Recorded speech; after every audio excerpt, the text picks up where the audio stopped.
Oh, okay, so I have done a few elves in my cosplaying history. The first one we did was this, which was for Anatar, aka Sauron. And then we take this off and we add the blue, which isn't going very well. It becomes an outfit for Fingon, High King of the Elves.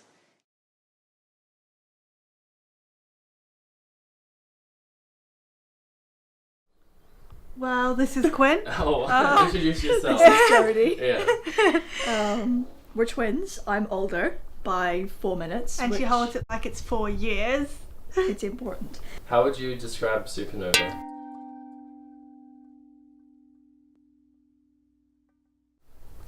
Hectic. It's busy. There's a lot of people that all gather together with either similar or the same interests. So these are the cosplays so far, with less than 5 days to go. Yep. I I think we started going either April 2013 or 14. I have a feeling it's 2013. Yeah, it was a while ago. We went in these absolutely rubbish cosplays that were sort of dragged out of the wardrobe. Most of our friends are into Supernova, or they want to try going to Supernova or something. And yeah, the main source of drama in my life is Supernova, and when Supernova comes, it all kicks off. I was always considered sort of a slightly odd child in the way that I was quiet, and I'd always want to be reading, etc., instead of sort of playing.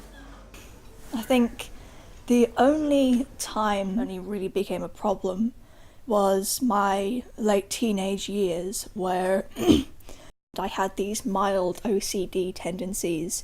We were making dinner in the kitchen, and I'd chopped up some garlic, and my sister said, "Could you put the garlic in the bin?" And I was like, "I'm not going to put the garlic in the bin. I've just chopped it and peeled it, and it's all like beautiful and ready to go." And I said, "No, I'm not going to put the garlic in the bin." And she's just like, "Stop being stupid, put the garlic in the bin." So she was yelling, I was yelling, and Mum usually gets fed up whenever we yell. She sort of like comes in like a hurricane.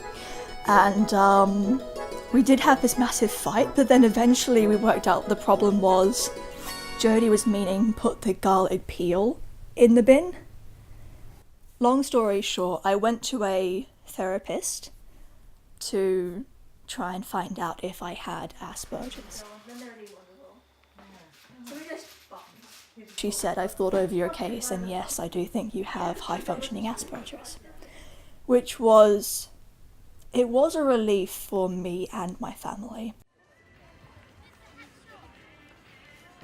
There's sort of a job title that goes to sort of the closest person to an Asperger's kid, where it's a buffer, where in social situations the buffer can protect from an onslaught of people or whatever. Oh, these are the waistcoat. Last Supernova there could have been an awful fight because we had this argument about elven swords, and a guy said that a single-handed sword was a two-hander. Well, I said, well, it's not a two-hander, it's actually a single-hander for this. And he went, "You're wrong, it's a two-hander." And of course I was about to sort of lecture him about the entire history of said sword. And Jodie just got me by the arms, went nope, and span me around and shoved me through the crowd. She's become much better at it since we got the diagnosis, but yeah, so she's always been good, particularly as a twin as well. Hell yeah! That's how. Hey! I met Nicholas during my very first Supernova. On May the 4th, actually, Star Wars Day, Nicholas said, "Hey, would you fancy sort of going out with me?" And I did this in the car with my mum. So I was like, this kid's brave. So I said, yeah, okay, let's date. It was wonderful for about a year and a half. We wouldn't have dates often. Every date would be a Marvel movie's coming out. and we'd go and see a Marvel movie. But then I came out to Nicholas as I was going to be transgender, and would it be okay if I wore binders outside of cosplay? And Nicholas said, yeah, that's fine, because I'm transgender the other way. And I was like, okay, maybe we're more alike than we'd thought, and it was great. It changed the relationship completely, let's be honest. Lexi came along, and I was in a relationship with someone that I didn't really know. You know, we didn't spend hours talking. I didn't know what she liked. I mean, I knew all about what Nicholas liked, but when Lexi came along, you know, Marvel was no longer a talking topic. Many of my interests weren't a talking topic.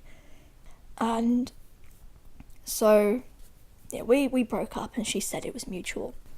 I actually did try contacting Lexi once after I watched the Doctor Strange movie after it came out. I took up the courage, and I just wrote a massive block of my review on the movie. And Lexi just went, yeah, no, bye. Because she pulled this thing where she was saying, no, she's still so in love with me and she'll never find anyone else. So if she ever gets over me, then she'll message me. So I was like, that's fine. I tried acting like I would with Nicholas, and that was rejected. So I figure, hey, Nicholas is dead. He probably wasn't even real in the first place.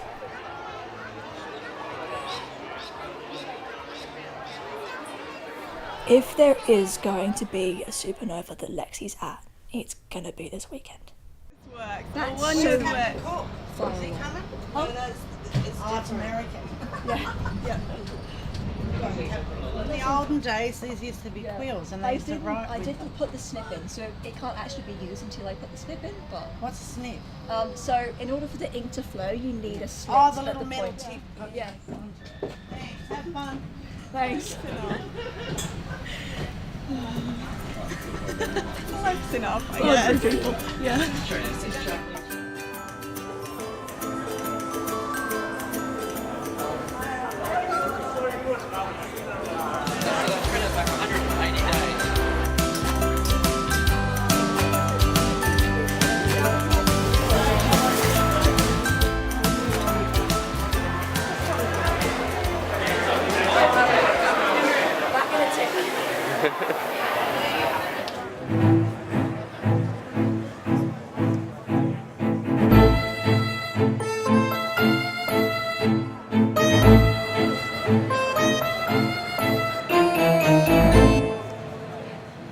She didn't really bother talking to me much, but I figured, you know, I'm over it anyway, so she can be prickly all she likes. I mean, if she wants to keep staring at me like she did the first time she saw me, that's fine, I don't care anymore. I mean, I'm over that. I'm far happier now. Yeah. I'm feeling more confident. But, I mean, we had a nice time, we made some new friends still. The parade was good, the parade was really cool.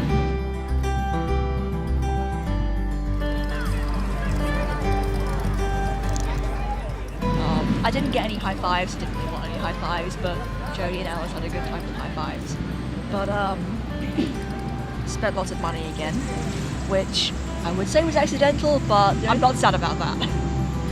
Yeah, so it was good. I mean,